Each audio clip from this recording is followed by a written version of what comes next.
Okay, the energy diagram that we made for the hydrogen atom, whether it's from the Bohr model or from the solution to Schrödinger's equation, gave us the same result. It gives us E equals what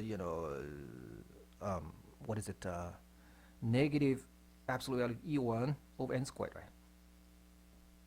This was pretty good, but it was not good enough to look at to explain what's called a fine structure. In a fine structure, each of these lines actually split into two lines with a tiny separation of a very small fraction of EV, which is much less than that. Okay, so the question is, how do you understand a fine structure? It turns out that the fine structure has several origins. The spin-orbital interaction that we just discussed a minute ago was an important part of it, but it's not the only one. You have to realize that we're dealing with a tiny, tiny change in the energy. When we derived the Schrödinger's, solution to the Schrödinger's equation for the hydrogen atom, the kinetic energy operator was given by p squared over 2m, right? Which is the same as 1/2 mv squared, which means we have ignored relativistic effect. That was okay because, after all, even the fastest moving electron, according to the Bohr model, moved only with the speed of alpha times c. Alpha is 1 over 137, so it's less than 1% of the speed of light. Okay, so classical physics should be quite adequate when it comes to describing the speed of the particle. You don't have to use relativity. But that is only because we did not deal with the fine structure. If you have to deal with a very small correction to the energy, we have to deal with all the sources that give us this small correction. One of them is relativistic correction. So we have to rewrite the kinetic energy operator, not p squared over 2m anymore. We have to go to the next order, and here is what it is: relativistic correction. K equals p squared over 2m. That, in fact, is an approximation. Here is the actual value of K. Okay, expression, relativistic expression, total energy minus rest energy. Remember, still from chapter 39, do you remember that? Okay, I take that mc squared out, and I get this, right? There's no approximation. Now, I'm now going to expand this. Pc is a lot less than mc squared. It is still true. It's very small. But how many terms do I keep? That's the key here. If I keep only one term, this 1 plus x being this, okay, to the power 1/2, right? It's just 1/2, it's 1 plus 1/2 x. And if you did that, you're just going to get this, okay? 1/2 p over mc, that's that thing squared, that's x, this whole thing's x. And then you minus 1. So 1 and 1 cancels, you're just going to be left with p squared over 2m, which is this. But now it is no longer going to be adequate. We must go to the next term. Here is the binomial expansion of 1 plus x to the power n, the first three terms. 1, nx, and then the next one is n times n minus 1 times x squared over 2 factorial. We rarely keep this term, but now we're going to have to do that if you want to keep all these small corrections. Ignore the higher order terms. We'll only keep it to this order, and let's see what we get. N equals 1/2, right? So it's 1/2 times negative 1/2 divided by 2, that's negative 1/8. Okay, x squared. X is p over mc squared, so x squared is p over mc to the power 4. Plus, even higher order term, which I throw away. 1 and 1 cancels, you're left with this. The first term is the original term. We already took that into consideration in the Schrödinger's equation, and here is the next order term. Okay, now, strictly speaking, this is going to change the energy, even the expression for the eigenstates. However, it's a very, very small correction, so we do not want to rewrite the energy expression, the expression for the solution to the Schrödinger's equation. We still say it's pretty much the same solutions, N, L, M, that sort of thing. But the energy will suffer a small correction based on that. How much is that small correction? We're just going to find the expectation value of this term in our old quantum state. Okay, so assume the quantum state doesn't change, but the quantum state, when you calculate energy, you have to add this little term here. The expectation value, of course, is like this, right? Now, the expectation value is not very easy to calculate. I don't want you to know how to necessarily figure that out how to do that. And here's the result, though. Okay, here's the result. E1 and whatever. Here's L plus 1/2. And you can estimate the order of magnitude. In fact, for n equal to 1, L has to be 0, right? If you did this calculation, E1 is 13.6 eV, negative 13.6 eV. You did this calculation, you'd have to divide by mc squared, which is far greater than 13.6 eV. The answer you get is about 10 to the negative 3 eV. Okay, you compare that with E1 itself, which is 13.6 eV, so we're talking about 4 orders of magnitude less. It's indeed very small, but we have to keep it now if you want to look at the fine structure. So again, this is a relativistic correction. You have to know where it came from. This actual calculation of this, what you would have to do is write down psi, the three-dimensional wave function, and then you multiply by this in the middle and another psi, and you integrate. And you don't have to know how to do that, but here's the result. Okay. Now the next source of the fine structure is the one we've been discussing before. It's the spin-orbit coupling or spin-orbit interaction. Again, the idea is this. The electron now possesses an intrinsic angular momentum, which is the so-called spin, which in turn gives it an intrinsic magnetic dipole moment, mu s. So even if it doesn't move, it already has a dipole moment, and in the view of the electron, the proton actually goes around it, and the proton, therefore, being charged, produces an electric magnetic field at the location of the electron. We call this B field to be along the z-axis. And then along the z-axis, the spin has two possible orientations, positive and negative.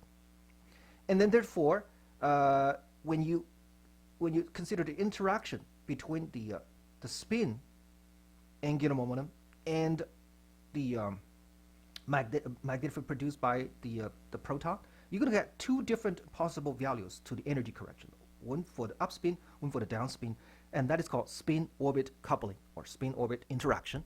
And here is the details of the actual energy corrected due to that. Okay, let's look at some details. Here is mu s, right? Negative mu b gs s over h bar gs is about 2. Mu b is the Bohr magneton, h bar over 2m, as we know before. What's bl? bl is the magnetic field produced by the proton at the location of the electron due to the motion of the proton in a circle. Okay, and here, so this is the proton, positive E. Here's the electron, negative E. So the proton moves around like this. Right? It moves around like this. How much magnetic field does it produce at the location of the electron, which is the center of the coordinate system? Well, we use the Biot-Savart law to do that. Physics 1c, mu naught over 2 pi, integrating over the entire current loop. That's the entire current loop. I dl cross r over r squared. dl is a little element of length dl along the direction of motion of the proton. So it's this dl. Okay, this is dl.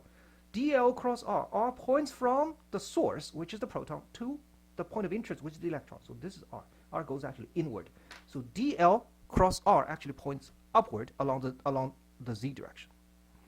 Okay, and then so that's why we use the letter k. That's the unit vector along the z direction. And then you have mu naught over 4 pi, and then dl and the z are actually perpendicular to each other. This is 90 degrees. Okay, so just the direction is z, and what's left is all these are constants. I is a constant, r is also a constant. Okay, this is the distance r between the electron and the proton. So you integrate that out, and then that's what you get. I is the current, and then the current is q times v. Q is actually E, the charge carried by the proton. V is its speed. So again, I am going to change this E times V to M times E times V. This M is the mass of the electron, not the mass of the proton, because I want to use the angular momentum of the electron, not the proton, to complete our calculation. So here is the mass of the electron. MVR is L. L is also along the z direction, the angular momentum along the z direction. And you have this. Okay, so this is the expression for the magnetic dipole, the magnetic field caused by the proton at the location of the electron due to the orbital motion of the proton relative to the electron. So you plug this mu s into here, and this BL into there for the electron's spin orbital coupling potential energy, and that's what you get. This times this. Okay, now How do we work this out? I'm using this is the expectation value. Again, I'm not changing the state function because there's very little change. I'm just trying to find the expectation value so I can get that correction. Okay, all these constants I'm going to take out. Okay, GS, E, whatever. All these are constants. But there is an L, there's an S.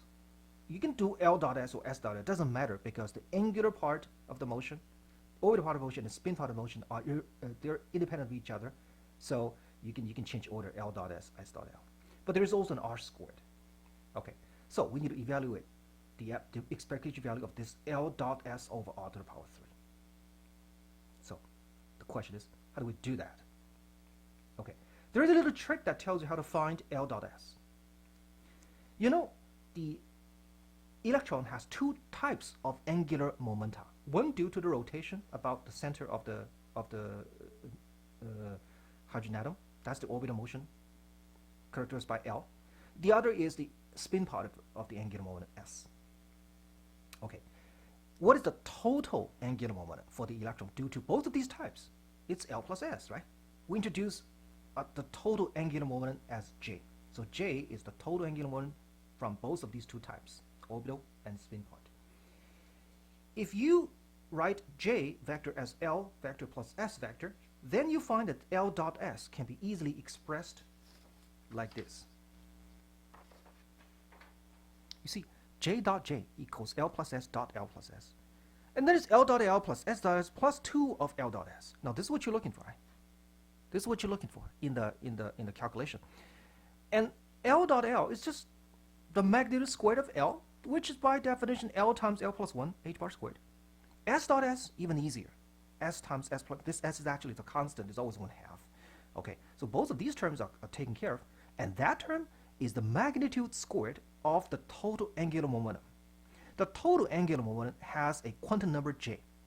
Any angular momentum, if its quantum number is J, then the magnitude squared is always J times J plus 1 times h bar squared. This is true for L, it's true for S, it's true for any angular momentum in quantum physics. So you see, we have found, by solving this, okay, we know everything else, we have found the expectation value of L dot S. Okay, it's just, just move these terms over and solve for L dot S right here. And this S times S plus 1 itself is a fixed number, it's 3/4 because S equals 1/2. So we taking care of this. Now don't forget there is also another part to the story, 1 over R to the power 3. You have to find the expectation value of that. So what you should be doing is something like this: psi star n l m, and then 1 over R to the power 3, and then psi n l m. Then you have to integrate over all three-dimensional space, right? And that's what that's the integral you have to deal with. Okay, don't worry about how to do that. In quantum mechanics, in a more advanced course, you will learn how to do that. But here, I'm just going to tell you the result. And here is the result right here. So you combine this result and that result, you'll find the final expression for the energy correction due to the spin orbital coupling effect. It is equal to this times this factor here. And one can estimate the order of magnitude. It turns out that for n equal to 1, the ground state, it's a very small correction, 10 to the negative 5 eV. Okay, so we discussed two sources for the fine structure. One is the correction to the kinetic energy due to relativistic effect. The other is the spin orbital coupling or spin orbital interaction effect. And there is a third, more subtle one, which affects only the state with L equal to 0. Is otherwise known as the S state. And we give it a name, we call it the Darwin term. This is more subtle. Let's see what it means. The Darwin term affects only the S state, or L equal to 0. You know, classically, L cannot be equal to 0. If you want a sustained motion of the Earth around the Sun, L, if it represents the angular momentum, the angular momentum cannot be 0 in a classical state. Because otherwise, you know, there is only radial motion, and next thing you know, the Earth will crash onto the Sun, and the game is over, right? This, therefore, is a quantum thing. It's a unique quantum thing. In quantum physics, when L equal to 0, you look at the S state, the game keeps on going. What you get is a spherically distributed electron cloud. It's like this, right? How does the electron manage to move in a ball-like motion yet still has an angular momentum of 0? Orbital angular momentum of 0. How does that work? Well, actually, the electron, instead of going around like this, if it keeps going around like this, it's going to have a non-zero angular momentum, right? Orbital angular momentum, right? The fact that it doesn't have any angular momentum for orbital motion means it doesn't really move this way. Rather, it oscillates sort of back and forth across the center of the positive charge. It goes like this, okay? Goes like this. So it's a whole bunch of random radial motion. That's what it is. Radial motion. For radial motion, there is no L. So you see, this state is unique in the sense that we have a lot of radial motion, so it has to deal with that positive center for a lot of time. And instead of, if you only do like this, then you never actually come close to the positive center, right? Here the electron goes like this. It oscillates back and forth, so you have to deal with what happens when the electron gets very close to the positive charge. And that produces a unique quantum term which has no classical correspondence, called a Darwin term. It only affects that state. One more time, because that's when L equal to 0. I'm not going to write down the Darwin term for you. If you're interested, there are a lot of information you can check for yourself, but I'm not going to deal with that for the sake of simplicity. It's suffice to say that it's part of the deal that you have to worry about for L equal to 0. Now you have three possible terms, okay? The relativistic correction to the kinetic energy, the LS coupling, or the spin orbital, otherwise known as spin orbital interaction, and you have the Darwin term for S equal to 0. You combine everything together. Don't worry about the math, the algebra. I just want to know to make sure you know the origins, these three terms, and then here is the result after you did all that. Total effect. Okay. Relativistic correction, LS coupling, or spin orbital interaction, and the Darwin term. Okay, you did all that, and here is the final answer. This is the energy correction due to these three terms, on top of the existing Bohr energy levels. It's mc squared times z alpha to the power 4. What is z? Z is the mass, is the number of protons at the center. So I'm assuming that this works not only for a hydrogen atom, in which case z equal to 1, it also works for a case where the nucleus has z number of protons. You still have only one electron outside, okay? And then you have this. So basically, you just take any arbitrary atom with z protons. So the atomic number is z, right? You take all the electrons out except you leave only one there. You leave one there, and that still applies. Z alpha to the power 4. Now you if you're looking at the hydrogen atom, z equals 1, alpha is less than 1%, 1 over 137, okay? And then alpha to the power 4 is very small. You compare this delta En, the fine structure term, with the original term due to the Bohr model or due to Schrödinger's equation itself. This is z times alpha to the power 2. Here is z times alpha to the power 4. And you can find the order magnitude difference between these two. Okay? Order magnitude. Delta En, which is this, fine structure, divided by En itself, it's z alpha to the power 2, right? Because here is 2, here is 4. So, and z times alpha, z is about 1. Alpha is about 1%, so 10 to the negative 2, so square 10 to the negative 4. So it indeed is a very small correction. We can only see it with a very good spectrometer, the fine structure. And you also notice that there is a degeneracy for J. You see there's N here and there's J here. Don't worry about L. L doesn't come out at the end. It's all factored out. J is what really matters. What's J? J is the angular momentum quantum number corresponding to the total angular momentum. It's the combination of L and S. Okay, it's a combination of L and S. We'll see in a minute how we find the values of J. Now, I must also tell you that even this expression is only approximate. It is only the first non-zero term after the Bohr term, the Bohr energies. The energy expression for an electron in a hydrogen atom is exactly known. It is exactly known. What you need to do is to solve a relativistic quantum equation, not Schrodinger's equation. And this is done by Dirac, the famed physicist Paul Meurice-Dirac. He had a formula which turns out can be expressed in terms of an infinite series. The first term in the infinite series for the energy of the hydrogen atom is the Bohr-like term. Okay, we all know that. The next term is this fine structure term, which is right here. And there are higher order terms as well, which we do not wish to write down here.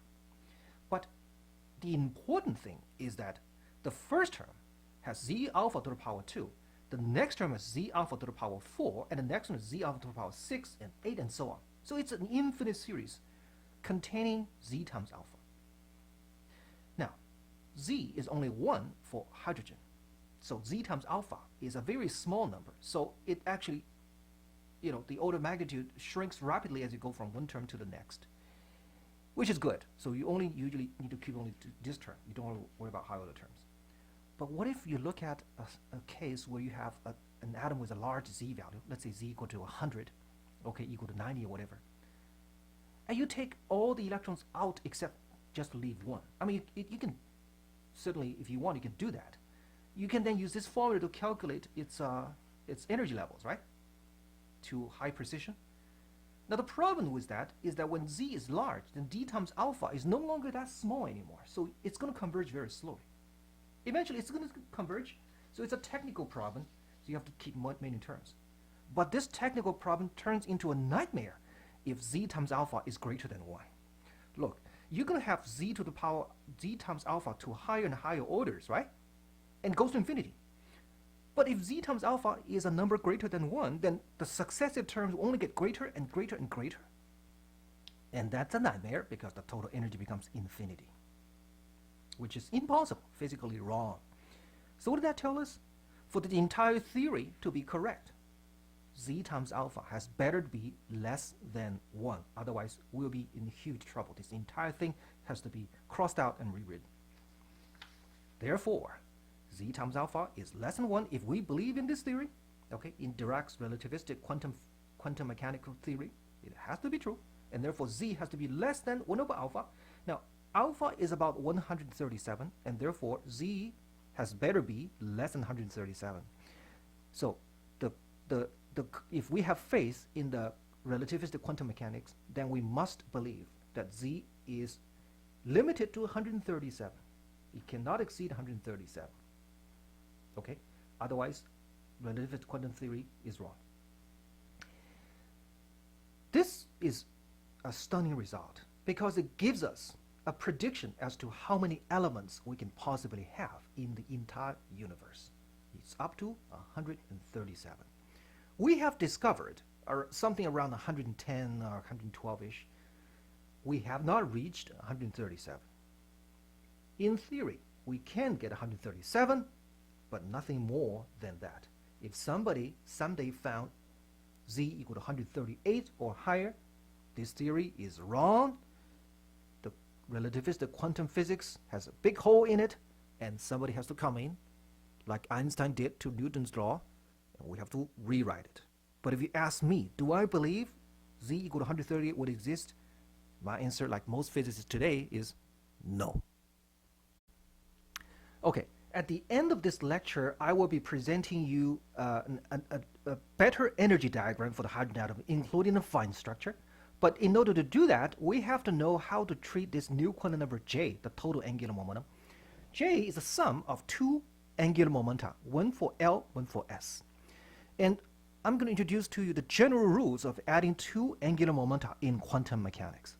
If J is the sum of two angular momentum, quantum mechanics, L1 and L2, then the quantum number representing J, if I call it J, then the absolute value is square root of J times J plus 1 H bar. We know that. Okay? But the new thing I want to tell you is that this quantum number J, which represents the total angular momentum, has a possible value, has a series of possible values, the smallest one being L1 minus L2 absolute value, the largest one being L1 plus L2. And all these quantum numbers differ by 1 if you go from 1 to the next one, to the next one, to the next one.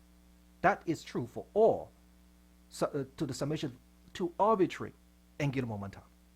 Again, I didn't prove it, but you can show in quantum mechanics this is true.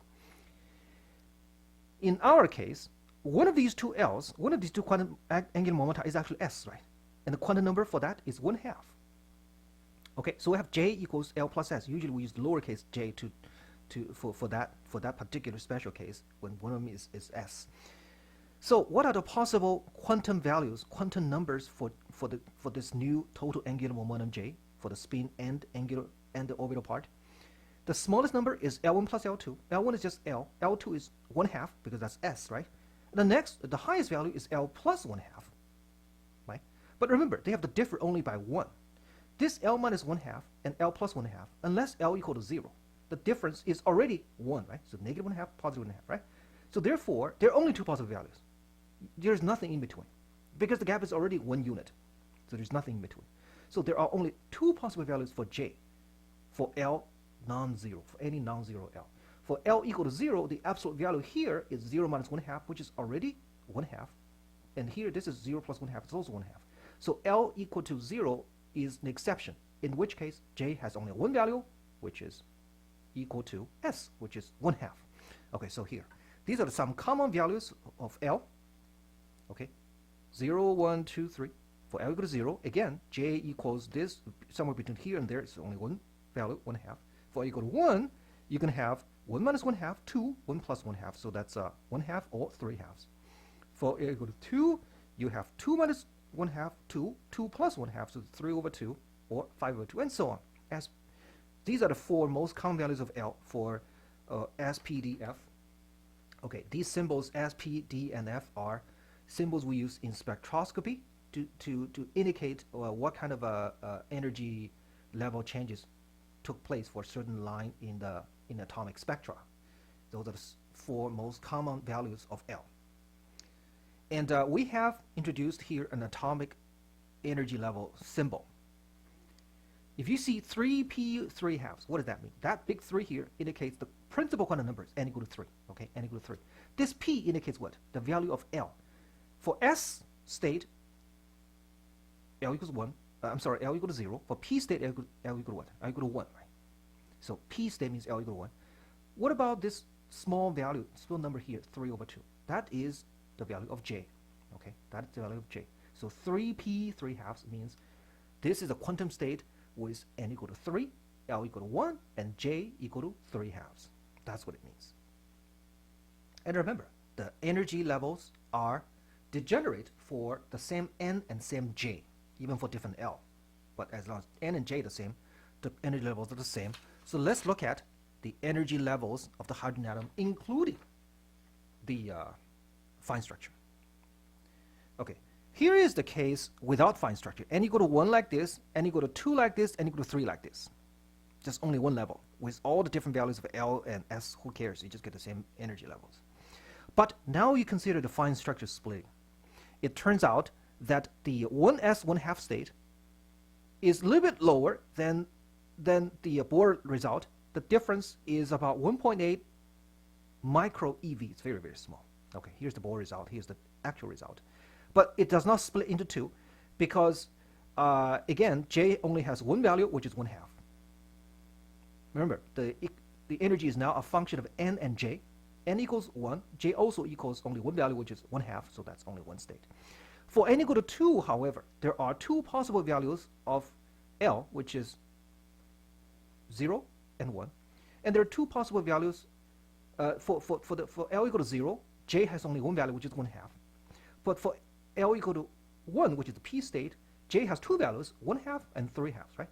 Now these two states, the 2s 1/2 and 2p 1/2, they have the same n, which is 2. They have the same J, which is 1/2. So therefore, they're degenerate. See that? They degenerate.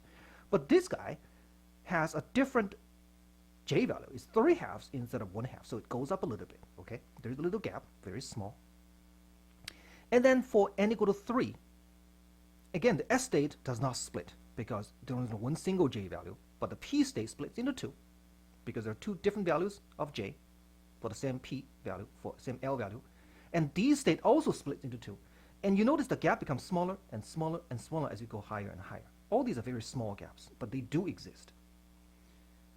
Okay, I just want to tell you that hydrogen atom, including the fine structure, has been totally understood. This even this is not a complete picture. We have other issues called hyperfine structure, which has to do with the atomic nucleus in different states. But suffice to say that the hydrogen atom is the only atom whose energy spectrum is completely understood. All these structures, fine structure, even the hyperfine structure, we know what it is. We have a good idea how to calculate this. Agrees excellent with experiment. Now, these are just energy levels. What about energy transitions? So you go from here to there, you produce a beam of light, right? It turns out that there is what's called a selection rule. You cannot simply just jump randomly from one state to another. You must jump according to the selection rule. Delta L has to be plus or minus 1. If you jump, you cannot jump from here to there because delta L equals what? Equals 0 because you go from a P state to P state, L equal 1 to L equal 1. You cannot jump from here to there. You can only jump plus or minus 1, which means you can do this. Okay, you can do this. That's when delta L equals positive 1. You can do that. That's when delta L equals negative 1, right? It went from L equal to 1 to L equal to 0. You can do that. You cannot do this. Back to delta L equal to 0. You cannot do this. Okay, you can also do this. You know, you can do this, but you cannot go from D to D. You cannot do that. Okay, and of course you can do this, no problem, but you cannot do that because that's delta L equal to 0 again. Delta J equals 0 plus or minus 1. So you cannot go from 5/2 to 1/2. Okay, you cannot do that because that would be delta J equal to 2. So what is the reason behind these selection rules? Take a look at delta L equal to plus or minus 1. What is L anyway? It represents the orbital angular momentum, right? So basically this is telling us that as the electron makes a transition from initial state to a final state, something must happen to its orbital motion. Something must happen in that it must lose or gain 1 quantum unit in its orbital angular momentum. I mean, the spin part doesn't really matter, but the angular part, you must change by 1 unit. The reason behind it is actually the conservation of angular momentum again. As the electron jumps from one orbital to another orbital, the reason why it has to suffer a change in its orbital angular momentum is because there's a byproduct in the transition. Remember, what is the byproduct? The photon. Okay, the photon itself carries an angular momentum, and the spin of the photon turns out to be 1 unit of h bar. That's angular momentum. And because the spin of the angular momentum is h bar, the electron, after giving that photon, will either gain or lose 1 unit of angular momentum depending on whether the spin is up or down, positive h bar or negative h bar, carried away by the proton. And it cannot be 0 because that means the angular momentum never changed. So who gave the angular momentum to that photon, right? So it actually is a reflection of the conservation of angular momentum in consideration of both the electron and the photon. That's where the selection rule comes from, but otherwise don't worry about too much of the details.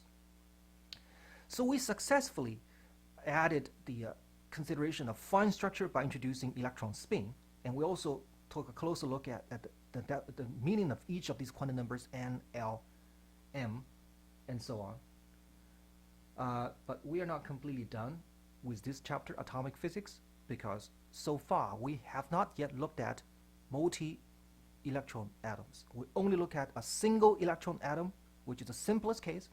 What about helium? What about lithium? What about uranium? What about gold and silver? All these are multi-electron atoms, right? How do we deal with all these electrons all jammed up near the same nucleus? What happens then? This is to be studied in our next lecture.